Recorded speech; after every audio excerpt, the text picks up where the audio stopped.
17 जुलाई 2025 current affairs. पहला current affairs का topic है दीपिका मैजिक स्किल अवार्ड जीतने वाली पहली भारतीय। सम्मान सर्वश्रेष्ठ मैदानी गोल करने वाली खिलाड़ी। भारतीय महिला हॉकी की स्टार खिलाड़ी दीपिका को प्रतिष्ठित पॉलीग्राफी मैजिक स्किल अवार्ड से सम्मानित किया गया। वह यह अवार्ड जीतने वाली पहली भारतीय खिलाड़ी हैं। हॉकी इंडिया ने एक प्रेस विज्ञप्ति में घोषणा करते हुए जानकारी दी कि दीपिका को यह सम्मान 2024-25 FIH हॉकी प्री लीग के भुवनेश्वर चरण के दौरान नीदरलैंड्स के खिलाफ उनके शानदार एकल फील्ड गोल के लिए दिया गया। दुनिया भर के हॉकी प्रशंसकों द्वारा वोट किए जाने के बाद 21 वर्षीय दीपिका को विजेता घोषित किया गया। दीपिका ने 35वें मिनट में गोल कर मैच 2-2 से ड्रॉ कराया। भारतीय हॉकी खिलाड़ी दीपिका। इसके बाद दूसरा टॉपिक है टेस्ला ने भारत में अपनी पहली electric SUV model Y launch की। यह कार एक बार फुल चार्ज होने पर 422 किलोमीटर तक चल सकती है। इसमें 8 एयरबैग और लेवल 2 ADS जैसे फीचर्स हैं। तीसरा, असम सरकार ने सोनापुर में देश का पहला एक्वा टेक पार्क शुरू किया है। यह पार्क मछली पालकों को सजावटी मछली पालन, बायोफ्लॉक, एक्वापोनिक्स जैसी तकनीकों का प्रशिक्षण देगा। चौथा है DRDO ने भारतीय नौसेना को 6 स्वदेशी रक्षा उपकरण सौंपे। इनमें gamma radiation aerial surveillance system और ऑर्गन रेडियो एक्टिविटी डिटेक्शन सिस्टम शामिल हैं। पांचवा है साउथ अफ्रीका के बल्लेबाज को ICC player of the month चुना गया। उन्हें यह सम्मान ऑस्ट्रेलिया के खिलाफ ICC world test championship final में प्रदर्शन के लिए मिला है।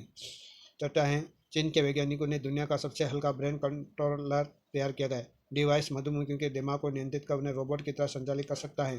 सातवां है IAS अधिकारी संजय कौल को गिफ्ट सिटी कंपनी लिमिटेड का प्रबंध निदेशक और CEO नियुक्त किया गया। वर्तमान में संजय कौल केंद्रीय संस्कृति मंत्रालय में संयुक्त सचिव कार्यरत हैं। आठवां है दोराईस्वामी को भारतीय जीवन बीमा निगम का नया MD और CEO नियुक्त किया गया। उनकी नियुक्ति 15 जुलाई 2025 से प्रभावी होगी। उनका कार्यकाल 28 अगस्त 2028 तक रहेगा। दोराईस्वामी LIC के नए MD। नौवां है बिट्स पिलानी आंध्रा के अमरावती में अपना पहला AI प्लस प्रेशर स्थापित करेगा। यह कैंपस 70 एकड़ का होगा। इसमें लगभग 7,000 छात्र पढ़ सकेंगे। 2027 में प्रवेश शुरू हो सकते हैं। 10वां, केंद्र ने MSME को ऊर्जा बचाने वाली तकनीक को अपनाने के लिए अदिति योजना शुरू की है। इसके तहत जो उद्योग ऊर्जा कुशल मशीनें लगाते हैं उन्हें सरकार लोन पर ब्याज में छूट प्रदान करती है। धनधान्य कृषि योजना कैबिनेट की मंजूरी 16 जुलाई 2025 को मिली है और इसमें जो है 100 जिले कवर होंगे। कृषि उत्पादन को बढ़ाएंगे। 1.7 करोड़ किसानों के लिए 24,000 करोड़ की धनधान्य कृषि योजना लॉन्च की गई।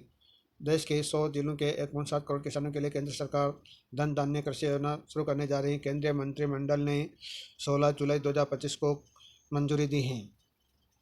इसमें 6 साल में 24,000 करोड़ रुपए खर्च होंगे। इसमें 11 विभागों की 36 मौजूदा योजना को समन्वय से लागू किया है। योजना सही ढंग से चले इसके क्रियान्वयन निगरानी के लिए जिला, राज्य और राष्ट्रीय स्तर पर समितियां बनेगी।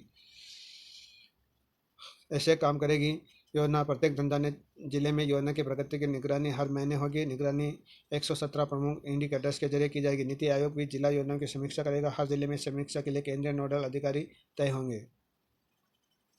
12वां है हाल ही में इसी से संबंधित क्वेश्चन। हाल ही में केंद्रीय कैबिनेट ने प्रधानमंत्री धन धान्य योजना को मंजूरी दी है। वर्ष 2025-26 में योजना कितने जिलों को कवर करेगी? 100 जिलों में। हाल ही में राजस्थान में नगरीय क्षेत्र में सुनियोजित विकास को बढ़ावा देने के लिए किस नीति की मंजूरी प्रदान की गई? Rajasthan township policy 2024। 14 निम्न में से प्रतिवर्ष 17 जुलाई को कौन सा दिवस मनाया जाता है? अंतर्राष्ट्रीय न्याय दिवस। हाल ही में किस राज्य के सोनापुर शहर में देश के पहला एक्वाटेक पार्क का उद्घाटन किया गया? असम में। हाल ही में भारत का सबसे प्रदूषित शहर कौन सा बताया गया है? बर्निहाल। हाल ही में जारी नवीन और नवीकरणीय ऊर्जा मंत्रालय की रिपोर्ट के अनुसार अक्षय ऊर्जा क्षमता में पहले स्थान पर कौन सा राज्य रहा है? तो राजस्थान रहा है। राजस्थान फिर पहले स्थान पर, गुजरात दूसरे नंबर पर। किसका? देश में सबसे ज़्यादा अक्षय ऊर्जा सौर पवन ऊर्जा बायोमास प्रोजेक्ट में राजस्थान ने एक बार फिर पहला स्थान हासिल कर लिया। गुजरात दूसरे स्थान पर किसका गया? नवीन एवं नवीकरणीय ऊर्जा मंत्रालय की इस वर्ष जून की रिपोर्ट के अनुसार राजस्थान की अक्षय ऊर्जा क्षमता 37,818 मेगावाट और जबकि गुजरात की 37,494 मेगावाट के साथ दूसरे स्थान पर। मई में राजस्थान के मुकाबले 35,400 मेगावाट गुजरात की क्षमता बढ़कर 35,900 मेगावाट हो गई थी। हालांकि राजस्थान में सौर ऊर्जा क्षमता में कई वर्ष से पहले पायदान पर बना, लेकिन पवन ऊर्जा में 5वें स्थान पर रहा है। सौर ऊर्जा राजस्थान में 31,967 मेगावाट का उत्पादन होता है। गुजरात में 21,451 मेगावाट, महाराष्ट्र में 12,575 मेगावाट। पवन ऊर्जा में पहले स्थान पर हैं गुजरात 13,816 मेगावाट। दूसरे स्थान पर तमिलनाडु 11,830 मेगावाट। तीसरे स्थान पर कर्नाटक 7,714 मेगावाट। चौथे स्थान पर महाराष्ट्र 5,307 मेगावाट। और पवन ऊर्जा में पाँचवा स्थान राजस्थान का 5,208 मेगावाट। हाल ही में भारतीय सेना ने DRDO के सहयोग से 15,000 फीट से अधिक की ऊंचाई पर स्वदेशी आकाश प्राइम एयर डिफेंस सिस्टम का सफल परीक्षण कहाँ पर किया गया है, तो लद्दाख में।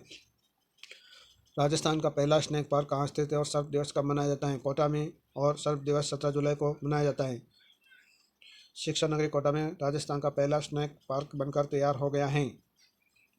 और इसमें स्नैक पार्क में मेडिकल, रेपेटाइल साइंस के स्टूडेंट के अलावा वन विभाग के शोधार्थी भी सर्प विष और एंटी पॉइजन अन्य दवाओं पर रिसर्च कर सकेंगे। जी गाइस, चैनल को सब्सक्राइब करें, लाइक करें, शेयर करें। Thank you very much. और इस पार्क में जो है 29 प्रकार के भारतीय, अमेरिकन, ऑस्ट्रेलियन समेत अन्य कई प्रजातियों के सर्प रखे जाएंगे। भारतीय प्रजातियों में विषैले और विषहीन सर्पों को विभिन्न प्रजातियों के सर्पों को सुरक्षित किया जाएगा। इंडियन कोबरा, कॉमन इंडियन पूरेट, रसाइल, वाइपर, नॉन पॉइजन सर्प में इंडियन पॉइथन जैसे भारतीय सर्प रखे जाएंगे। विदेशी सर्प प्रजाति में Mexican king snake, milk snake, corn snake और बॉल पॉइजन स्नैक पार्क में रखा जाएगा। जी गाइस, चैनल को सब्सक्राइब करें, लाइक करें, शेयर करें। Thank you very much.